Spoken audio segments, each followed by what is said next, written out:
Hakuna mwanamke hata mmoja anapenda kusikia hili, japokuwa ndio ukweli mtupu kwamba hizi dalili ninazokwenda kuzitaja ni dalili zinazoonyesha kuwa tayari mfumo wako wa uzazi hauko sawa kama ulivyokuwa mwanzo. Dalili ya kwanza ni kujikuta unakosa period kwa mwezi mmoja mpaka mitatu, na ukiangalia sio mjamzito.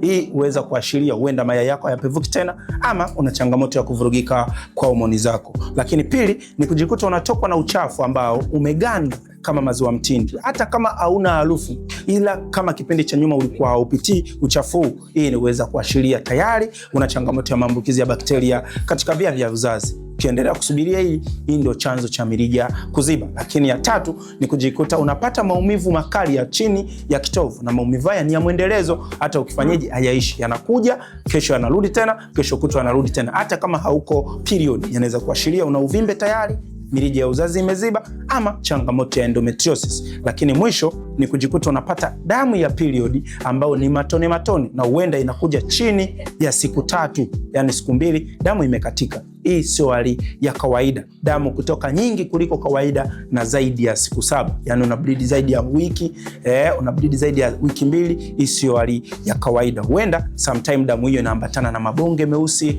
au damu inakuwa ya kuteleza kama mlenda. Kama ni mmoja wapo unapitia dalili yoyote kati ya hizi nilizozitaja, sifahamu mfumo wako wa uzazi unazungumza na wewe kwamba hauko salama tena na unahitaji uchunguzi na upate matibabu, unaweza kuwasiliana na mimi leo ili uweze kupata tiba ya uhakika.